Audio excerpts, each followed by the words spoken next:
So we are very excited to kick off the 2024 Sustainable Transport Award series. Year after year, ITDP is spotlighting the annual winners and honorable mentions of the STA. The goal of this series is to share transferable best practice with other cities to help inspire better, more inclusive, efficient, and greener urban mobility.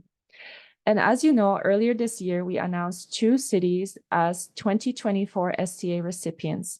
The winner, Tianjin, China, and an honorable mention, Peshawar, Pakistan. I'm very happy to welcome representatives from the second-time honorable mention recipient of the STA, City of Peshawar. In 2022, we highlighted the revolutionary gold standard BRT, Zoo Peshawar. And this year, we are highlighting the Bus Industry Restructuring Program, BIRP, and its positive approaches for the operators and also for the users. We'll hear very shortly about this process from presenters from Trans Peshawar, the operator of the BRT system. With this, I would like to take a moment to introduce you to today's speakers. First, starting with our moderator, Vaishali Singh, who is the Program Manager for Transport Systems and Electric Mobility at ITDP India. Vaishali has worked on various transport projects and cross-cutting issues, and she also leads the Public Transport Community of Practice at ITDP. Hello, Vaishali. We also have Sadaf Kamil, Communication Specialist and Official Media Spokesperson for Trans Peshawar. Sadaf will talk about the context of the city and the impact of the BRT that it has had on the users, as well as how the 2024 recognition propelled the city to do more. Hello, Sadaf. Then we'll hear from Ashfaq Raouf, who is the Manager of Operations and the BRT Control Center at Trans Peshawar. We'll get more into detail about different layers of the bus system restructuring program and the approach for outreach, compensation, and inclusion of the former system operators. Hello, Ashfaq. So I'll pass it on to our moderator for a few opening words, and then after that, we'll move into presentations from Trans Peshawar. Welcome, everyone. Thank you so much, Ivona, for the discussion.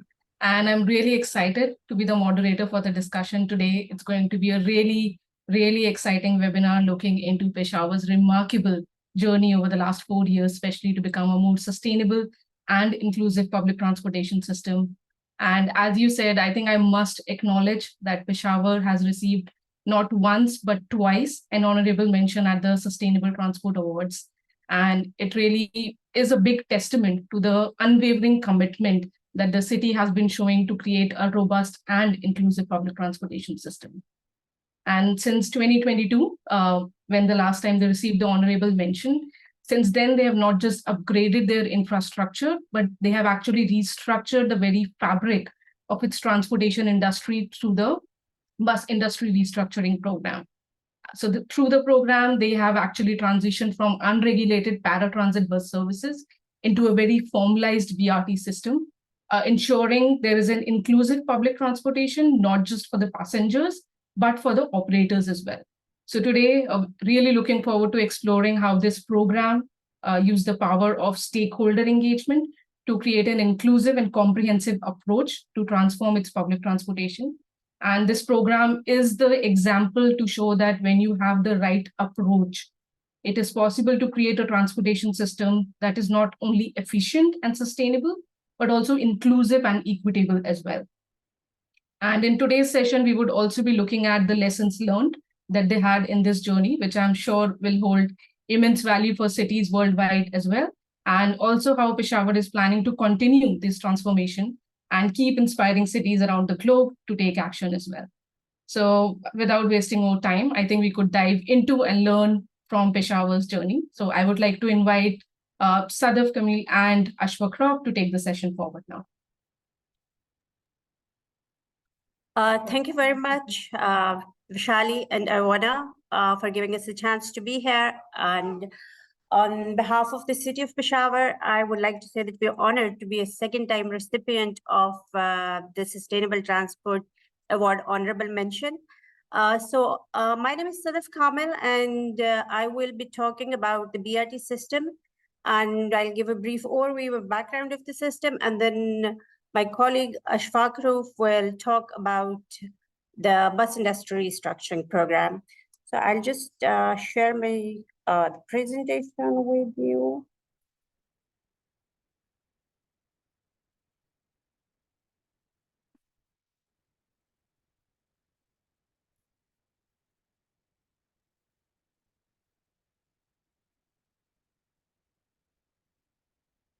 I hope you can see the presentation. Sadaf, we can, but it's not maximizing on our end. Is it maximizing on your end? Yes, it is maximized on my end. We cannot see that. Maybe unshare and share again. Let me try again. So then try sharing the entire screen. I think that should solve the I issue. will try to do that.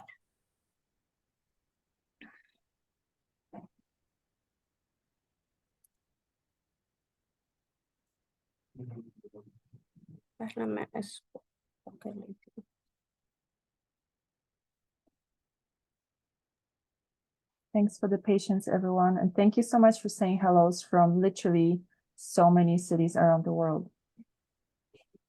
Let's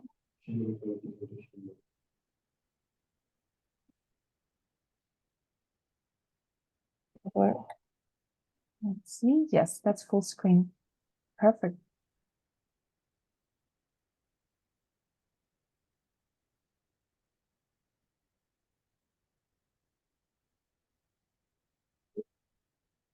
Yes, check. We can see the full screen at this point. Is all working out for you on the other end? Is it still not maximizing? It's full screen now, yes. So that we Is can it full start. screen now? Interesting, Yes. it's not full screen for me now. Okay, so basically today's presentation, as our moderator and Yvonne already said, it's about Peshawar's transition to the BRT system from an old, outdated mode of transportation. So I'll start with the city of Peshawar. For those who don't know about the city, it's the capital city of the Khyber Pakhtunkhwa province of Pakistan. It's located. Can you see the slideshow? Is it changing for you? No, it's not changing. It's not changing for you.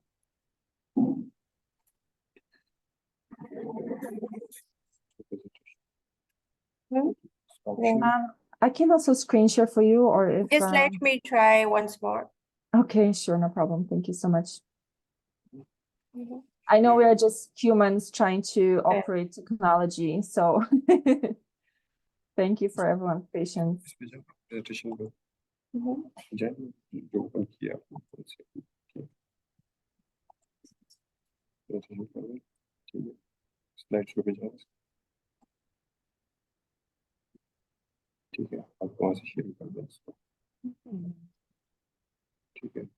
Let's see. I'm also ready to share the presentation.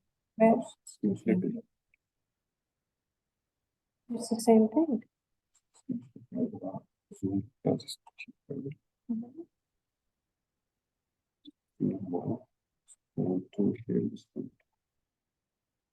Okay. Yes, something is full screen. Can you flip through the slides?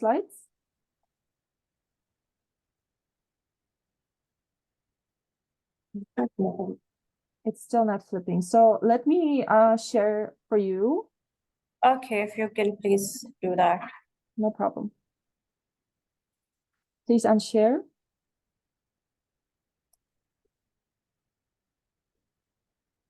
Great. All right, hopefully that works. Okay, pass it back to you. Yes, it works. So maybe we can go to the slide about Peshawar, yes. So I was saying about Peshawar being the capital city of the province of Khyber Pakhtunkhwa. It's located very near to the Afghanistan border and has a population of close to 2.5 million. a little about the cultural and social norms that I would like to say is that the social norms are such that interactions between male and female in the public domain are also somewhat limited, because of which women often require and they rightfully demand a certain level of privacy and some like separate spaces in the public domain, including in transportation. So maybe we can move on to the next slide. So I think we missed one slide. Did we miss a slide? No, this is what I have. Sorry. Okay. So basically, about the BRT system, which is currently operating on a dedicated corridor of 27 kilometers. It's the first third generation system of the country. So it's an equitable transport system which is universally accessible, and it has been designed and it's being operated with the objective that all marginalized groups should be included. And we do that by making sure that we provide each group with what they need. For example, for the people with disabilities, we have made sure that all the facilities, including the stations, the buses, even the offices and the depots, there are wheelchair accessible. We have like tactile pavings and audio and visual signages to make sure that all of them are included. Similarly, the way I said that women often require a certain level of privacy. So we have separate seating spaces within the buses, and we have separate waiting areas for women on the stations, priority ticketing counters.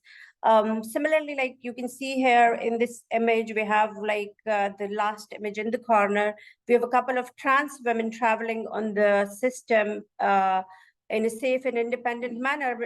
We have priority seats for transgender individuals as well.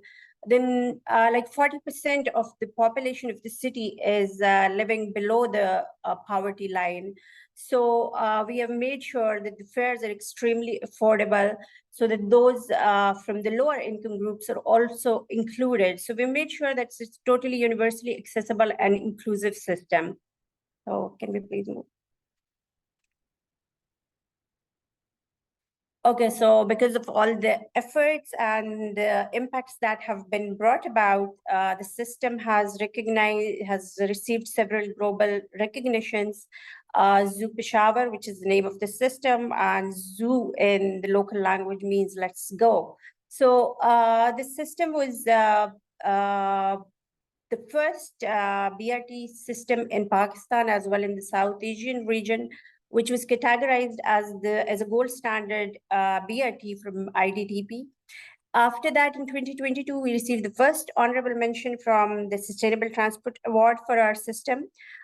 We also received the Best Smart Ticketing Program Award from Transport Ticketing Global. And last year, our project was among the 5 finalists for the Prize for Cities Award from the World Resources Institute. And now again, in 2024, we are honored to be a second-time recipient of the honorable mention from the Sustainable Transport Award Committee.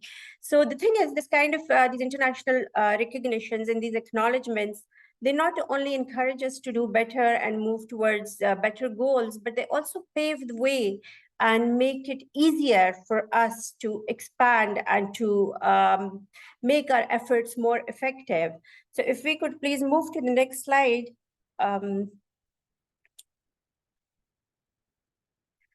This is after the 2022 honorable mention. This is how it impacted the system, and this is how we were able to expand it and improve it and grow it. Like back in 2022, the daily ridership, the average daily ridership was 140,000. Today, this average has risen to 300,000 with a peak ridership of 347,000. Similarly, the system was expanded. We had 10 routes operating back then. Now we have 15 routes. There has been a significant increase in female ridership from 20% to 30%, a 10% increase in the past couple of years after the first honorable mention. Female employment has also increased from 10% to 12%, and currently about 5,000 people with disabilities have access to the system. So we were able to achieve this because of the increased public support and because of the increased political support and because of the enhanced acceptance of the project. Next, please. So after the overview, now I would like to hand over to my colleague Ashfaq, who will talk about the Bus Industry Restructuring Program.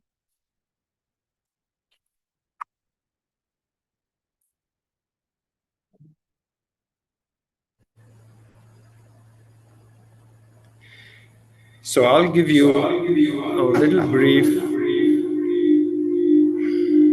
Ashfaq, we might need to lower the sound on your main screen, just like we did before. Apologies for that. Sometimes too much technology gets in the way. Yeah. So I'll give you a little bit brief. There's still a little echo, Ashfaq. Maybe for your presentation, just lower all the way down. Okay, just give me a moment. Thank you so much.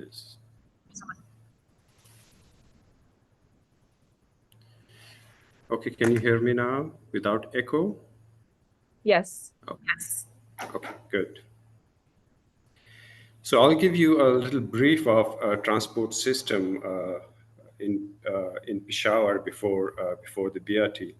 There were three prominent types of vehicles providing public transport service in Peshawar city. Two types of buses and a Ford station wagon. Fare was not regulated. Fare was regulated partially, though. Public transport industry would charge more fare than the government notified fare. The service they provided was not reliable and was limited to certain time of the day. In any extreme weather, they would stop the service. So basically, that service was not reliable. Next slide, please.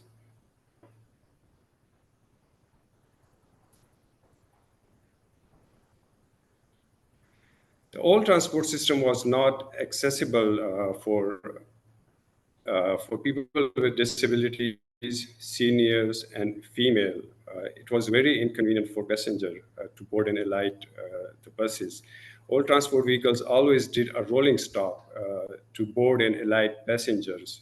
They would only fully stop for females or seniors, but still it was very risky for them. Next, please.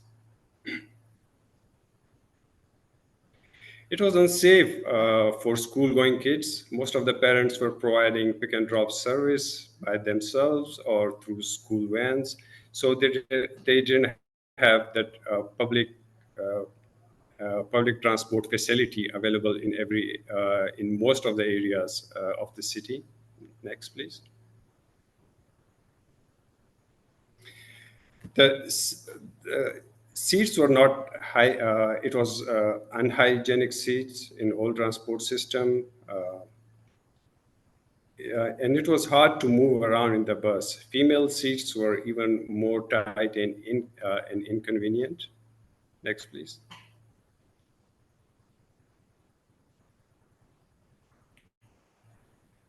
Different slide, okay.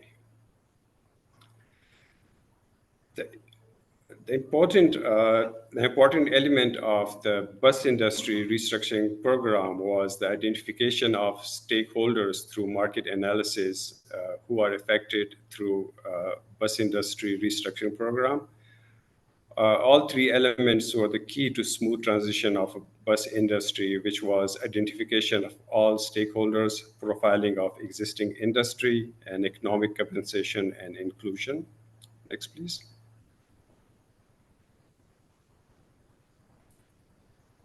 The identification of stakeholders was done through planning,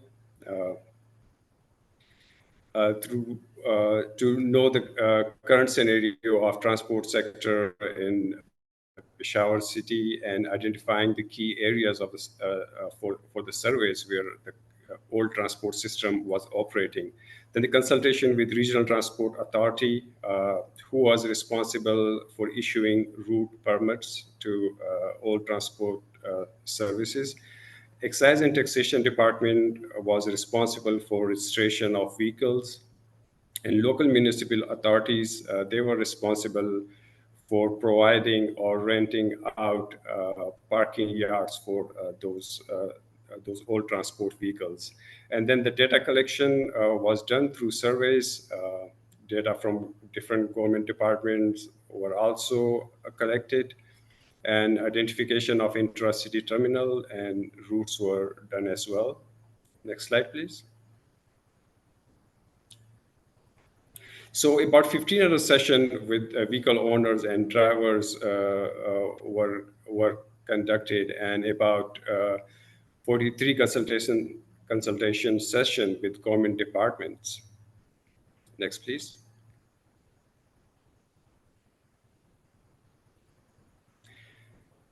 The profiling of the industry has had two parts. First one was route and buses profiling, and employees and owners profiling. So in route and buses profiling, it was basically identification of routes to be removed or curtailed and types of vehicle operating, and assessment of their earning per day and maintenance, checking vehicle suitability for inclusion and removal. Then come to employees and owners profiling, that how many employees per vehicle when they are operating and providing a public transport service. How much are they earning per month as the employees? Is there any benefits to the employees? And how much was the earning for owners? Because most owners, most of the vehicle owners, they have rented out their vehicle for operation. Next slide, please. So after profiling of vehicles, as you can see in these charts, 78% of vehicles were 35 to 45 years old. The oldest vehicle model was 1961, a 60-year-old vehicle which was providing public transport service in Peshawar. The latest model was from 1999, still 23 years old. So the whole fleet of public transport system was decades old. Next, please.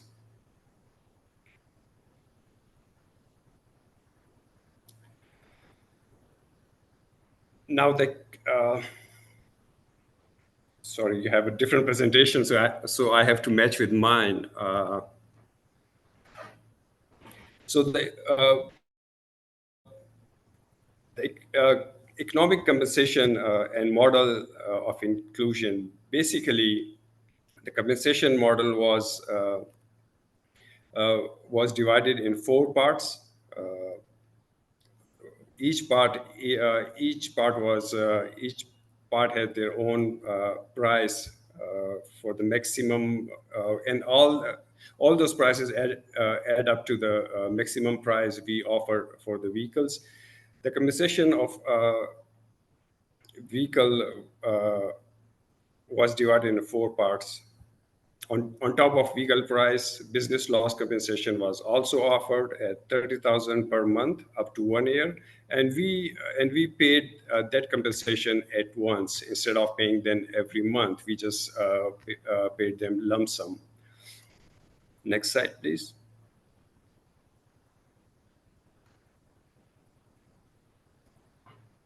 The inclusion part of the bus industry stuff was done through EO Employment Opportunity Program, which was the important factor of the Bus Industry Restructuring Program, because we have to include all those staff who are working in old transport system to the new system.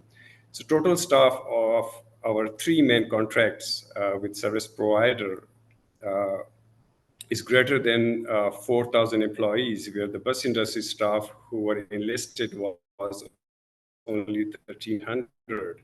So in these 3 main contracts, we included a key performance indicator that at least 30% of their staff will be from the bus industry structuring program, and for the staff who are enlisted in that program. Next, please.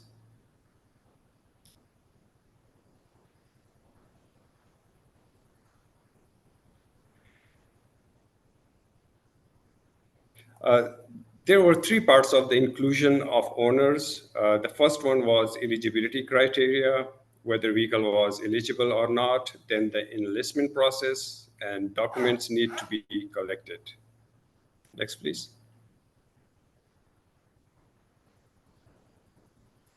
So in a nutshell, transition from old public transport to modern BRT was done through the Bus Industry Restructuring Program. The systematic approach was the engagement with stakeholders, then the profiling, enlistment, and scrutiny and physical verification committee, scrapping, and the last component of the BIRP was payment to vehicle owners. Next, please.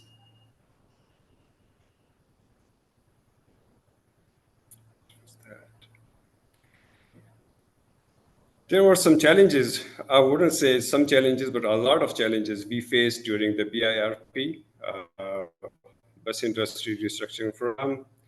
There were no companies who were providing public transport services, so it was very difficult to contract all the individual owners and making sure that no one is left behind. As compared to if there were certain companies, then it would be easier to contact them and get all the data. Vehicles were registered in different cities, so it was a time taken and very difficult to verify documents. As all cities, vehicle registration was not online. We had to deal with manual verification of documents. The third one was lack of trust of public on government schemes. Unfortunately, we faced this situation. It was hard to convince them to enlist and hand over their vehicles because they were worried, like, once we enlist our vehicle or hand over our vehicle, what if we are not getting compensated? The next one was there was no centralized government departments with whom we can deal during the whole process. We had to deal with multiple government departments. It was time taken, and it was really hard to bring them on the same table and go through a project. We faced communication issues with vehicle owners. After enlistment, some of the vehicle owners changed their phone numbers, and for further process, we couldn't contact them directly because after enlistment, it took us some time to gather all the data, to make a database, and to design a process of compensation and everything. So it took a few months, and those few months, they changed their phone numbers, and it was really difficult to contact them. So we had to deliver messages through other vehicle owner if they knew him, or through owners of the parking yards where they used to park their vehicles, so they can come to our office and further pursue their enlistment and inclusion. The next one was vehicles from other cities. When they heard about the, sorry, we have to go back. Sorry, we have to go back to this previous slide.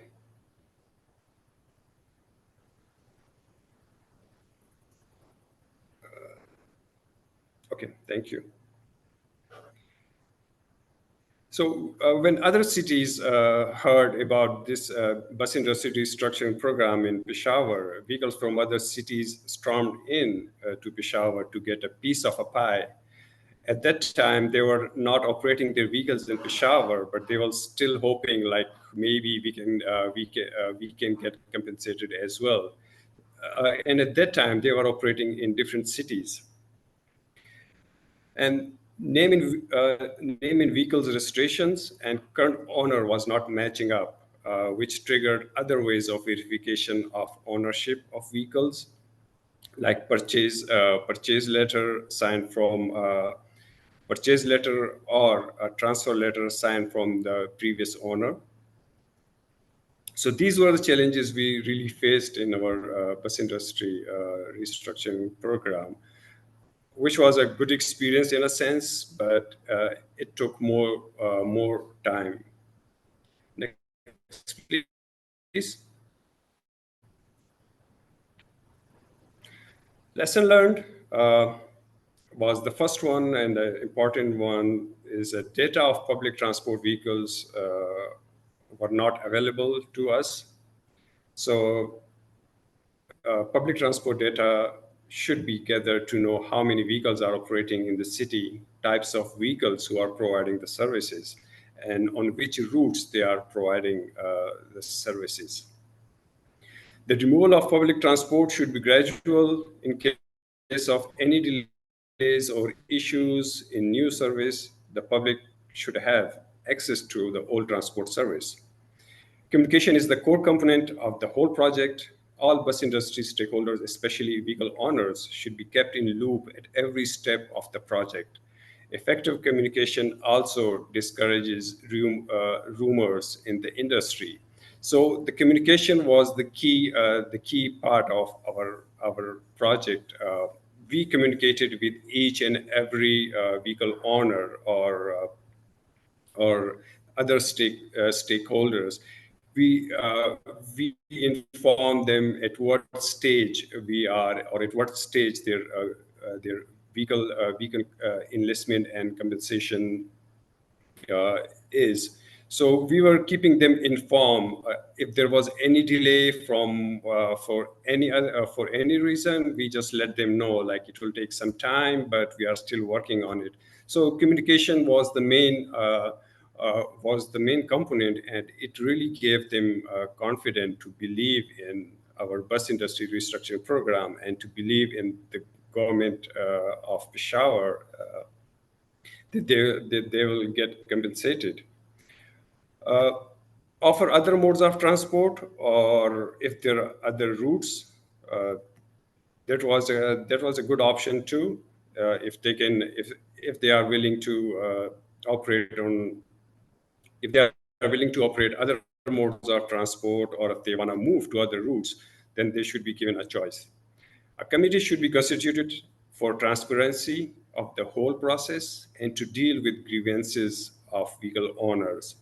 So our committee was composed of members from different government departments, and the committee was chaired by our CEO Trans Peshawar. At that time, it was Fayaz Khan. He's also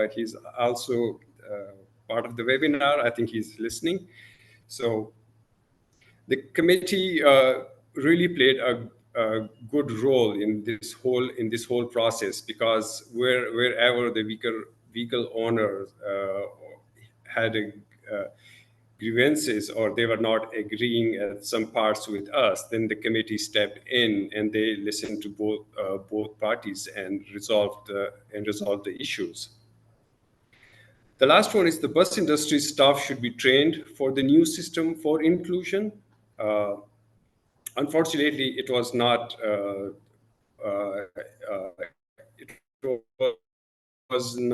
completely done in Peshawar, but they should be trained for the new system for inclusion. Like a majority of the staff of bus industry may not meet the requirement of the new system, and if it happened, then they will be left behind.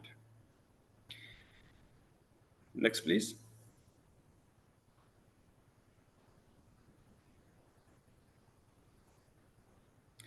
Now there are a few photographs of before and after Peshawar BRT. Those images speaks for itself. Next, please. So I will give charge to Sadaf Kamil again.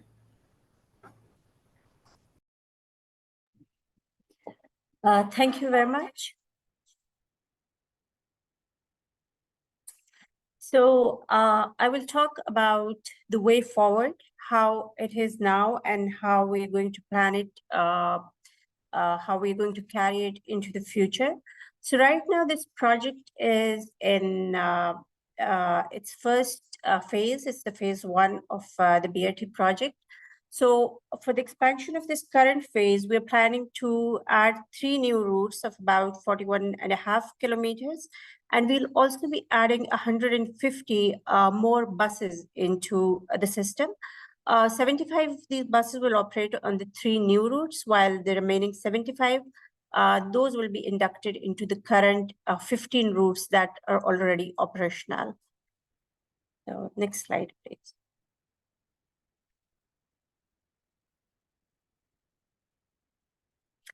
Okay, so after that, next will come the phase 2 of the project, which the pre-feasibility for this phase has been completed. And currently, the government of Khyber Pakhtunkhwa is discussing the finalization of the funding for this phase with the Asian Development Bank. So these are the next steps for the system in phase 2. Currently, we have a dedicated corridor of 27 kilometers. So in the next phase, we will add another corridor of 26 kilometers, as well as 100 kilometers of off-corridor routes. It will have 28 stations along the corridor. And one of the key features of phase 2 is that we will be introducing electric buses. Right now, we have 244 diesel hybrid buses. In phase 2, we will introduce 300 fully electric buses. Another very important feature is the focus on the non-motorized transport and the last mile connectivity. Currently, we have the system has introduced the first bicycle sharing system in Pakistan already, where we have 360 bicycles and we have 32 docking stations. So in phase 2, we will add 200 bicycles, we will add 200 electric two-wheelers, 300 electric three-wheelers, and it will also involve sidewalk improvements and greenway developments for pedestrians. So with the implementation of phase 2, the coverage of the city, which is currently at 35%, it will increase to 75%. And the modal share will increase from 15%, which is at current, to 40% after the implementation of this phase. So we can move to the next slide. Okay, so like I said, currently the coverage for the city is at 35%. So by 2030, we are hoping to expand the service with several new routes, and it will cover new areas of the city. So this is how the coverage will look like by 2030, which will be approximately like 70 to 75% of the city areas will be covered. Next slide, please. And by 2035, it will expand further. This is how it will look like by 2035, where the coverage will expand to about 90% of the whole city. And by 2040, we are very hopeful that we will have coverage in the whole city. We'll have 100% coverage, and this is how the route network will look like by then. Thank you very much. That was about it from our side. Thanks a lot, Sada. Thanks a lot, Ashwath. And I think really insightful presentation, looking at how the system used to be and, looking at how the system is right now is really a big drastic change.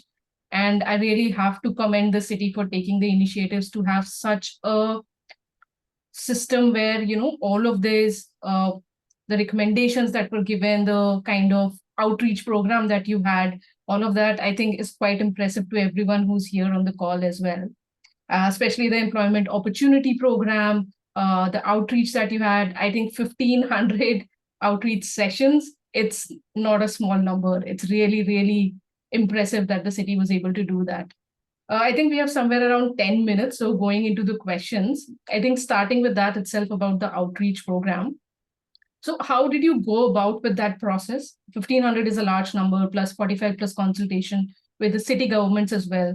So how did you go about with that? And then how did you make sure that the kind of feedback that you're getting from the operators, how were those incorporated into the current system as well? If you, Sadaf, would you like to start on that maybe? This is a question that I would like to transfer to Ashfaq. Sure. So all those 1,500 sessions were designed in the shape of surveys.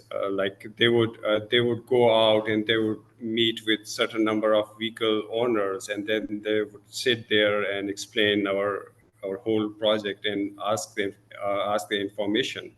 At that time, they designed a survey form. So in their meeting, they would fill that form, and so they can have a uniform information collected. So those 15 sessions were like, in some sessions, there were only 3 or 4 vehicle owners. In some sessions, there were 20, 25 vehicle owners. So it was like it was not a fixed session like that we can go to community center and book a room and then we'll have a big session. So those sessions were held in parking yards where they used to park their vehicles. It was happen right at the bus terminals where they were ending their routes, and sometime they even stopped the vehicles on the road, and then they talked with them for half an hour and some time.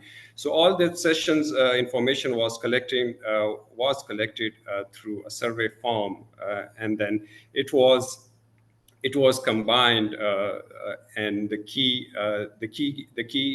concerns of the vehicle owners was then highlighted for the project.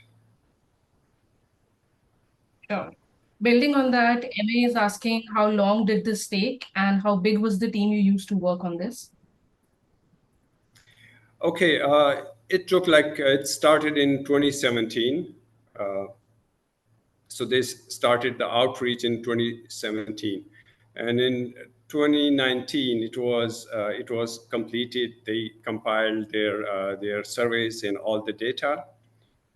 So it took 2 years to collect the data and outreach, and then after that about 3 years for the rest of the process, which had the enlistment of vehicles, the compensation to vehicle owners, and then the scrapping of all buses. So as a whole, it took us 5 years for that the whole project to finish.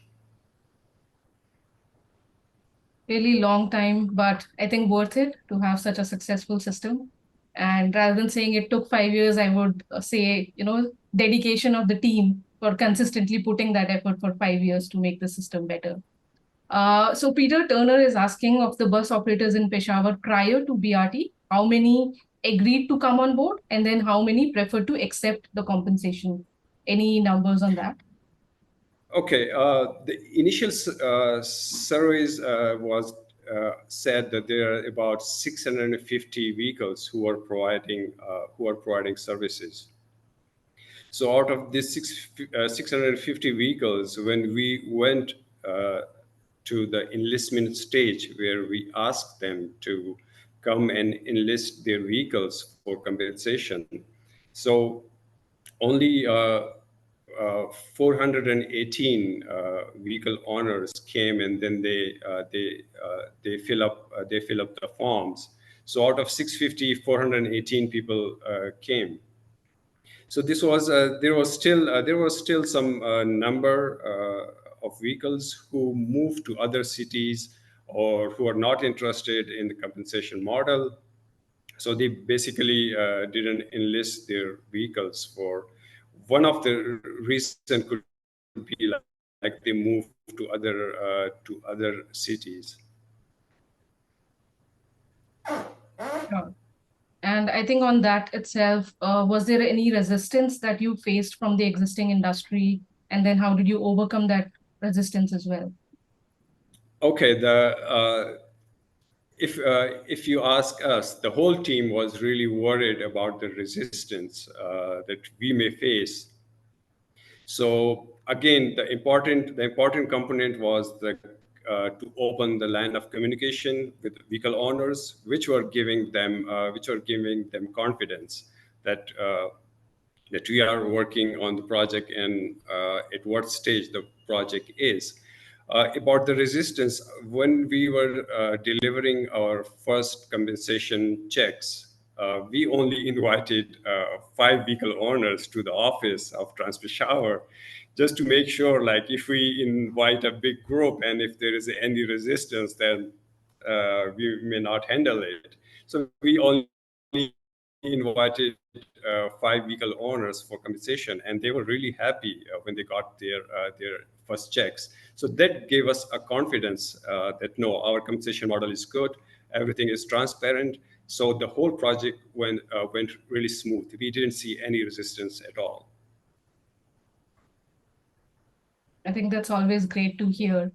Sadaf, at the beginning of the presentation, I remember you had said that the female ridership had gone up from being 20% to 30%, and also the number of transgender people has also increased to somewhere around 5,000 every day. So how has the perception of people changed with respect to public transportation in the city? And I think on top of that, Arshad Azhar is also asking similar, like how did the local culture react to the facilities that were provided, especially for the marginalized, especially the women and the transgender? So how did they react? Like I said at the beginning, that inclusivity was right at the heart of developing the system and designing it. And the changes that we have observed so far, I would say they're not just limited to mobility. We're getting like changes in perception, changing it sort of in social norms, although they're very, very subtle and they may be slow, but they're definitely coming along. Like before the BRT system was introduced, female ridership in the public transport was limited to just 2%. Today, it is at 30%. The same goes for people with disabilities. They were unable to be part of the public transport system at all. So basically, usually the perception about marginalized groups is there's this concept of cannot, they cannot do this, they cannot do this. But when you see them regularly in the social realm, in the public domain, your perceptions start changing. When you see people with disabilities traveling independently, you can see that it's not that they cannot. It's just that we need to give them the right kind of infrastructure, the right kind of facilities, and then they can. So that cannot perception can change into can. Similarly, another example be when the system started and we needed female staff for the stations.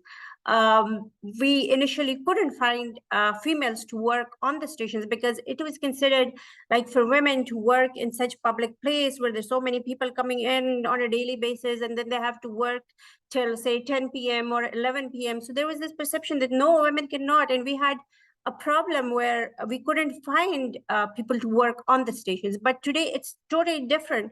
People are themselves approaching us and they say they would love to work on BRT, they would love to work on the station. So that perception has completely changed within 4 years. So yes, it's not just limited to mobility, it's totally changing perceptions, and it's totally changing cultural and social limitations as well. Thank you, Sadaf. And just building on top of that, because I think some are also asking questions about how has the user experience been improved. So could we have a few examples maybe from the system, how the user experience was improved, especially with wayfinding for visually impaired people as well? So how was the system made inclusive for those people? Can you please come again? Sorry, I couldn't hear you. Yeah, I was asking more from the user experience side of it. If we could have specific examples that some cities could take away as to how the user experience was improved.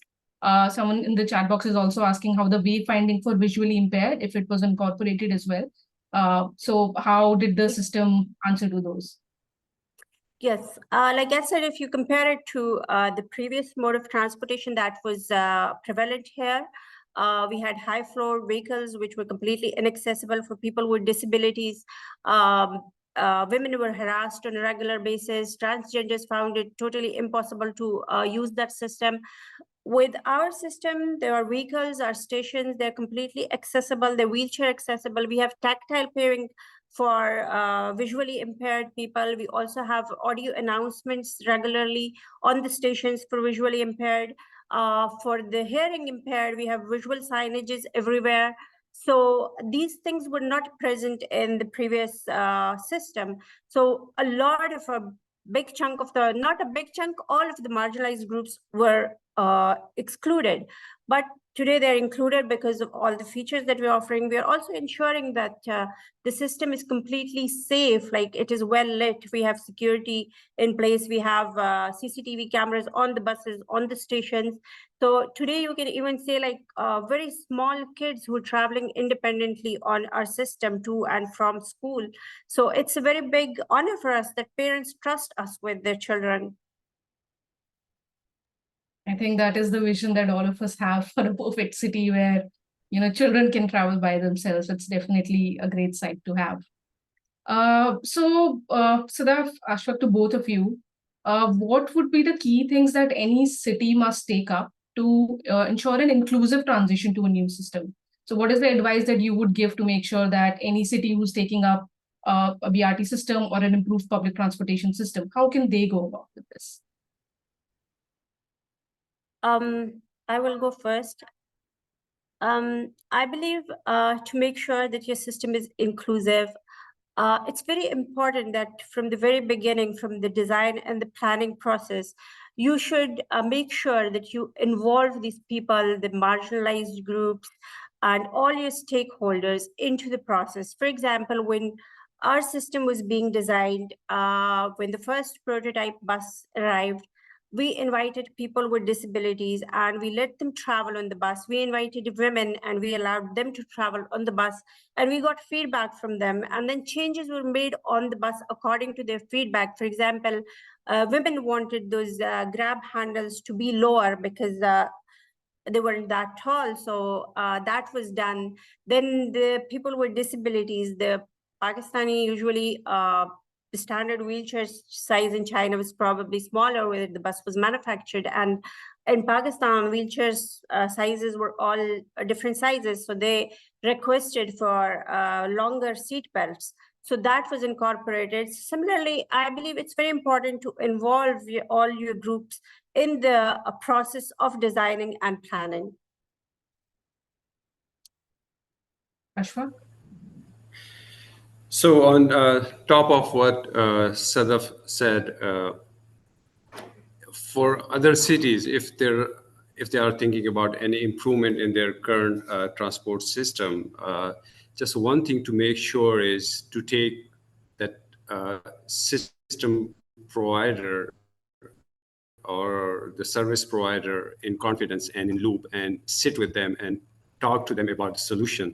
It should not be like we need a new system, so let's scrap the old system and all the stakeholders. So it's always good to start with them and see if they can be included in the new system, or they can help in transition to a new system. So that's really important. The communication solution of the current BRT of the current transport system to the new one is the key for success. Sure. I'll take just one last question before we close. And for both of you, one thing about the BRT system that you feel, or the BRP system that you feel was unique, and one thing that if you had to change about the entire process, what would that be? Just quickly. Ashfaq, we'll start with you.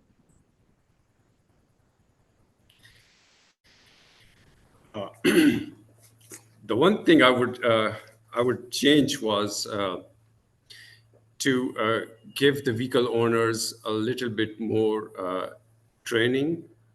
When I say vehicle owners, I'm talking about the whole bus industry staff.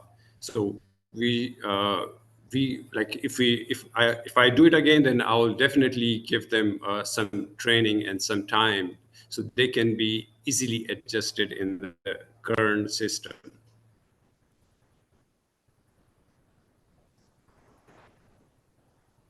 Okay, for me, what's unique about the system is that the system in itself for our country, I would say it was unique for the city in its own way.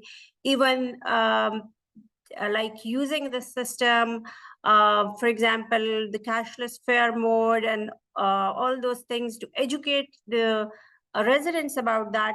That was innovative and unique for them. It was not something mundane for them. Another thing, which is I believe the Bus Industry Restructuring Program that we carried, it in itself was a unique program, which is totally different and it has not been done anywhere. In addition, what I would have changed is, I think one thing that is lacking is, like, currently we do not have any female drivers. So I think if from the very beginning, when the system was planned and it was being operationalized, so maybe before that we could have included certain provisions for training of female drivers and then including them in the system. So I think that could have been done and that can still be done. Thank you a lot, Sadaf, Ashfaq. I think we're really out of time, so we'll have to close the session. But I really enjoyed the session today, and learning about Peshawar has really been a great experience. I hope with the way both of you are working and the way city is working, I think not far from Peshawar winning the Sustainable Transport Award as well. So hoping for that.